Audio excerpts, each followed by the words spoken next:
Assalamualaikum warahmatullahi wabarakatuh. Waalaikumsalam warahmatullahi wabarakatuh. Pak Guru. Ini saya ada buku baru. Betul, filsafat. Saya mau bikin 5 jilid ini teh. Cuman ini jilid pertama ceritanya. Si penerbitnya itu cuma mau nerbitin 1, jadi yang 2, 3, 4-nya nggak tahu. Nantilah. Tapi kalau beda penerbit nggak apa-apa? Nggak apa-apa sih kayaknya mah. Pak Guru, setelah Lebaran ada istilah kembali ke nol. Iya. Itu menurut Pak Guru betul nggak istilah kembali ke nol? Ya sebenarnya bahasa yang asli itu kembali fitrahnya. Kembali fitrah tuh kembali ke sifat yang seharusnya tuh bersih, suci, tulus, ikhlas, baik hati, tidak punya dosa dan lain-lain. Ini ada sebuah kejadian Pak Guru di hari raya. Apa itu?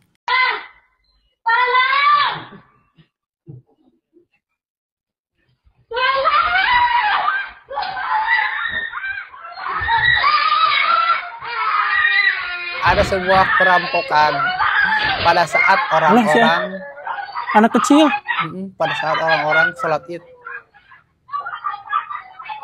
di daerah Malang, desa Ngingit, Kecamatan Tumpang, Malang.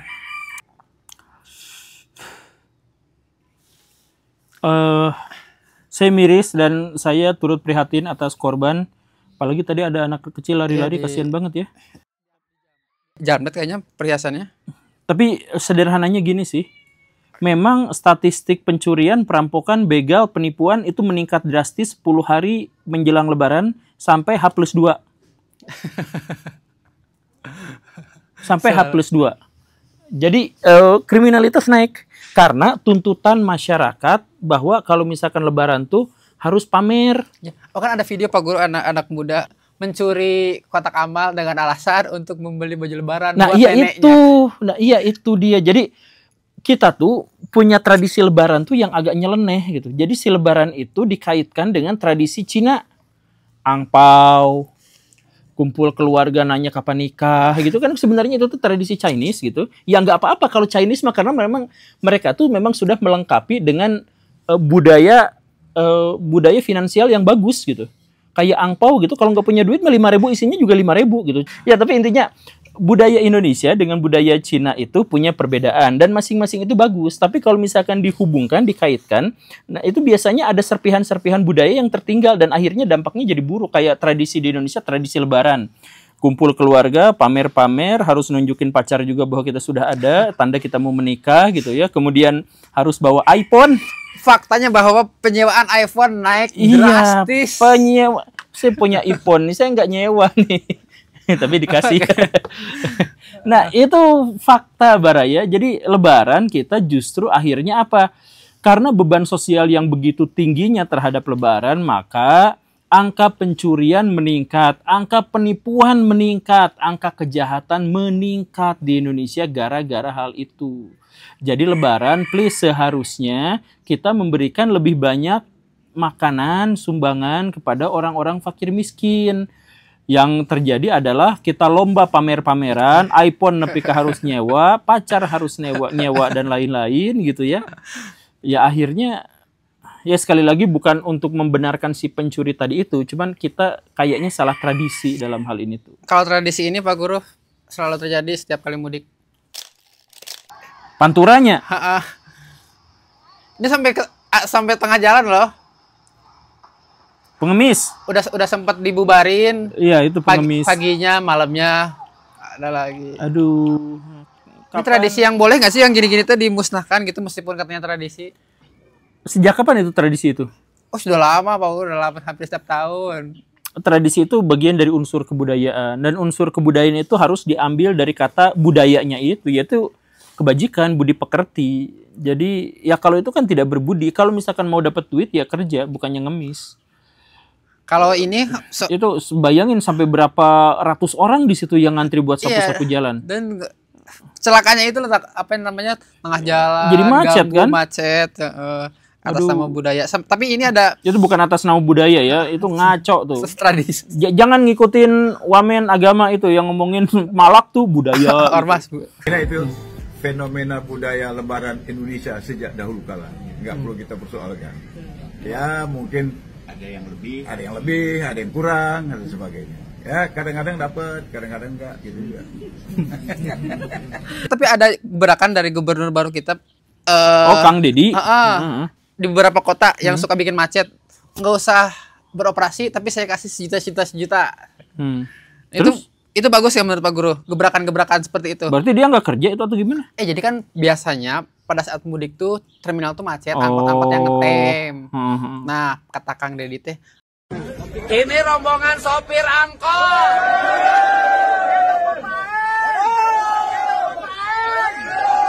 Jalur puncak. Jadi kalau setelah Lebaran biasanya macet, horor. Sekarang mereka kita liburkan. Biarkan dia bahagia mendekap istrinya di rumah. Dan biarkan hati aku tetap merana. Karena tidak ada yang bisa ku dekap. Selamat buat Pak Bupati ya. Wakil Bupati Pak Dandim, Pak Kapolres. Biar tugasnya agak ringan. Kalau mereka tidak ngetem di jalan, mereka libur minimal di jalannya kosong.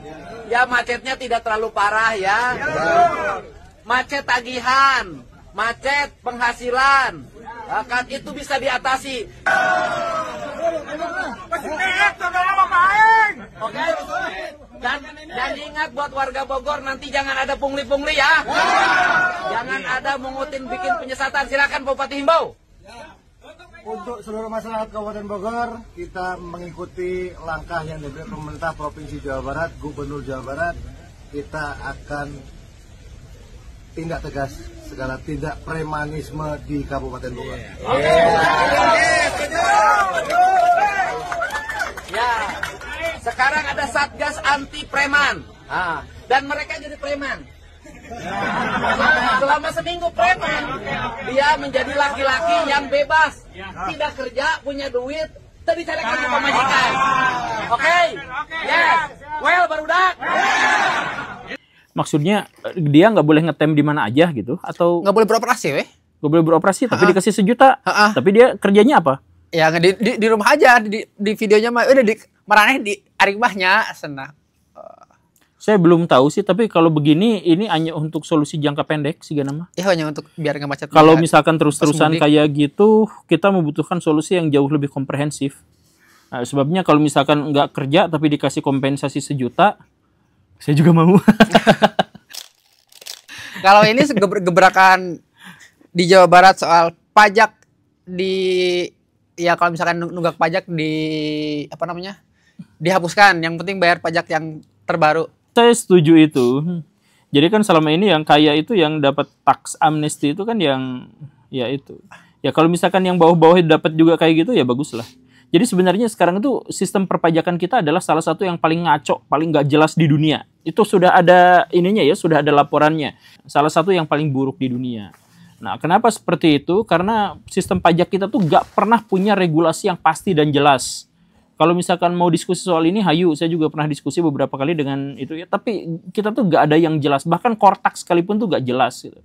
Jadi kalau misalkan bayar pajak itu potensi potensi nilai pajaknya ditilep dari 1 miliar sampai 300.000 tuh bisa jadi gitu. Rentangnya segitu. Saya pengusaha beras, 500 juta bisa. Pajaknya cuma 10.000 juga bisa gitu, karena tergantung ininya perhitungan yang sangat tidak jelas itu gitu. Nah jadi kalau misalkan untuk masyarakat ini ada pengampunan pajak dalam tanda kutip, yang penting mah bayar aja dulu yang gini-gininya. Hanya ini memberikan kepastian dan kejelasan kepada masyarakat soal pajak itu bagus. Bagi saya itu bagus banget. Salah satu yang menghancurkan ekonomi Indonesia itu adalah urusan pajak. Ibu Sri Mulyani punten ya. Kan itu memutuskan untuk penghapusan pajak tuh biar orang-orang teh kan karena males bayar pajak karena kan dendanya teh ya. Iya. Apa bilangnya tuh bahwa nggak apa-apalah yang tunggakan mah, yang penting mah kita dapat fresh money dari orang-orang yang bayar gitu. Iya. Daripada mikirin yang angan-angan. Kami pemerintah Provinsi Jawa Barat mengampuni, memaafkan seluruh tunggakan pembayaran pajak kendaraan bermotornya. Tetapi setelah Lebaran mohon diperpanjang. Jadi yang tunggakannya tahun 2024 ke belakang, berapa puluh tahun pun nunggak, tidak usah dibayar. Kami maafkan, dihapuskan Nah, tetapi mulai tanggal 11 April 2025 sampai 6 Juni 2025 kami memberikan kesempatan untuk memperpanjang kembali dengan tarif pajak, hanya tarif pajak yang baru tahun 2025. Kang Deddy juga bikin gebrakan kayak Tapi ya banyak sekali tempat lagi ya, wisata yang dihapusin juga gebrakan-gebrakannya teh. tempat wisata saya setuju. Itu banyak daerah yang seharusnya hijau, daerah terbuka hijau itu jadi tempat pariwisata. Wah, apalagi yang Tangkuban Perahu, saya kesal di sana ini itu. Ada Tangkuban Perahu? Ini yang Ini saya sudah berada di posisi kaki Gunung Burangrang dan sebagian wilayah Tangkuban Perahu. Ini Tangkuban Perahu kan di sana ya Pak ya? Tangkuban Perahu. Ini ya Situ Lembang. Ini areal dikelola oleh PT Eger, mungkin KSO dari PT PN. Dan sudah berdiri bangunan rangka baja, berhapiskan baja, dan ini sudah ditutup oleh Satuan Polisi Pamong Praja Provinsi Jawa Barat. Dan yang menjadi problem pasti izinnya sudah keluar. Nanti saya mau teliti kenapa izinnya keluar dan kenapa pemerintah Kabupaten Bandung Barat memberikan izin. Padahal Situ Lembang itu areal yang sakral bagi latihannya Kopassus. Jadi daerah ini semestinya tidak berubah. Dia harus menjadi pohon-pohon, hutan yang lebat karena ini kakinya. Ya, kebijakan-kebijakan yang salah, tata ruang yang salah telah mengakibatkan pola pembangunan dan pengembangan wisata yang tidak karu-karuan. Nah iya itu, please lah. Jadi saya kecewa banget dulu tuh pas lewat ke itu, ya mau ke Subang gitu. Kan hijau gitu, terus itunya hutan. Sekarang hutan jadi tempat camping. Astagfirullahaladzim. Itu teh daerah yang sakral, itu teh daerah penyuplai air buat orang Bandung gitu. Dijadiin cari duit biar astagfirullah eta. Nah, sekarang ketika itu diberhentikan, coba dialih fungsikan, saya sangat apresiasi itu. Baraya yang tukang wisata dan lain sebagainya, yang pengelola tukang wisata kayak gitu jangan sampai mengunduli hutan, jangan sampai mengganggu daerah resapan air ya. Kita teh punya masalah fatal pisan di situ teh. Nah, udah ditutup ininya apa namanya camping groundnya, karyawannya marah-marah ke Kang Deddy. Ini saya kan udah kasih tahu, ya kan? Bantu nanam pohon. Saya kasih bantuan pada Anda asal mau bantu nanam pohon. Tapi Bapak di video ada videonya. Dengerin dulu, bukan urusan videonya. Terus apa Pak? Gini, saya membantu kompensasi Anda yang nganggur di sini. Tapi saya minta tanggung jawab moral Anda. Saya jadi nggak ada kerjaan, ini gimana? Iya, bilang sama si bosnya bahwa selama ini tuh uang yang diberikan kepada karyawannya itu uang haram. Karena iya bayangin usahanya mereka itu mengurangi debit air buat minum di warga Bandung. Akibatnya apa? Si warga Bandung kalau untuk beli air harus bayar, harus mahal. Udah membeli misalkan nyedot air di dalam tanah Kiruh gitu ya, harus apa? Karena suplai air bersihnya dari gunung tuh susah. Nggak cuma di Bandung, di Bogor juga, pokoknya daerah-daerah. Iya, daerah-daerah pegunungan kayak gitu tuh please lah. Kawasan-kawasan wisata yang kayak gitu, kalau mau mah jadikan hutan. Nah, hutan itu. Ini mah digerus hutannya teh habis. Kesel saya teh dulu teh. Dikasih izin juga kali nggak sih? Karena dikasih nyogok. To the point. Kasih nyogok. Coba perhatikan baik-baik Baraya. Baraya yang tinggal di Bogor, Baraya yang tinggal di Bandung, yang punya gunung tinggi. Di gunung itu gak boleh ada bangunan gede, apalagi hotel segede Gaban gak boleh. Tapi ada kan? Itu nyogok. Karena kalau aslinya tuh gak mungkin. Aslinya tuh gak boleh diizinkan. Itu daerah resapan air itu gak boleh. Tapi cek lihat itu di gunung-gunung tuh banyak gedung-gedung, banyak hotel apa segala rupa, itu nyogok. Jadi yang kemarin ngomel-ngomel ada kerja di tempat yang merusak alam. Ya tapi ya sekali lagi tetap kita harus kasih solusi dan mereka juga. Sekarang kalian tahu kan gunanya rakyat dibikin bodoh dan miskin. Ada orang ngantri menandatangani untuk mendukung RUU TNI dan mereka dikasih sembako, iya bingkisan. Ya. Oke. Itu artinya apa? Nyogok juga, itu artinya nyuap. Tuh. Tokoh masyarakat Kecamatan Ngombol mendukung RUU TNI. Lihat muka-muka tokoh masyarakatnya. Oh iya. Menurut Pak Guru bagaimana itu? kalau sebuah negara sudah sampai nyogok, level nyogok itu jadi ini nih, nyogok tuh pasti haram dan pasti sedang melancarkan sesuatu yang haram. Kan misalkan kita mau nyogok ke polisi, kenapa? Karena kita tuh nggak berhak untuk jadi polisi, iya kan? Nggak berhak, nggak layak, nggak seharusnya jadi polisi, tapi nyogok, gitu kan? Jadi di situ tuh ada dua dosa. Pertama, kita masuk ke jenjang yang haram, gitu dengan cara yang haram. Dua, dengan nyogoknya. Nah, kalau itu anggaplah ya, itu yang membagi-bagikan itu adalah pemerintah atau dari ormas atau dari TNI, dari apa?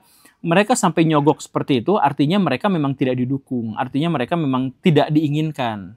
Jadi ngapain mereka itu harus nyogok? Bayangin, mereka teh udah main di DPR, udah rapat tertutup, udah maksain kehendak, maksain keinginan, nyogok pula.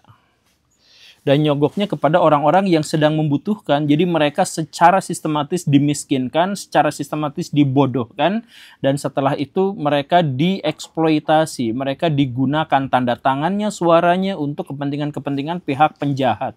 Yang nyogok itu pihak penjahat ya. Jadi kalau misalkan itu ada yang seperti itu tuh saya bilang tuh itu jahat gitu ya. Nah itu apakah itu backingnya itu TNI atau backing yang anggota DPR? Rakyatnya di posisi dia mah ada dikasih mah ya itu terima-terima aja. Ya iya, cuma nada tangan diberi sembako ya kayak gitu. Berarti ya itulah. Literally dipelihara ya orang-orang miskin. Ya, tapi kalau dengan ini statement, ya udah terima aja ininya, terima aja sogokannya, tapi jangan dukung orangnya atau jangan dukung apapun. Ya kan itu tanda tangan, nanti kan iya tanda sih. tangannya diperlihatkan. Warga Jakarta, 1000 orang warga Jakarta mendukung TNI, Polri. Bahkan video yang viral pada saat awal-awal muncul RUU tuh ada orang yang mendukung, tapi ditanya kenapa ngedukung, gak tahu. Selamat siang teman-teman, kita ada di depan gerbang DPR di mana banyak masyarakat yang mendukung RUU TNI. Coba kita tanya satu-satu kira-kira kenapa mereka mendukung untuk disahkan. Silakan Mas. Kenapa mendukung Mas? Nggak tahu. Oke. Mas, ini kita ada yang mendukung ya, hebat sekali mendukung RUU TNI. Kira-kira kenapa Mas mendukung RUU TNI? Gak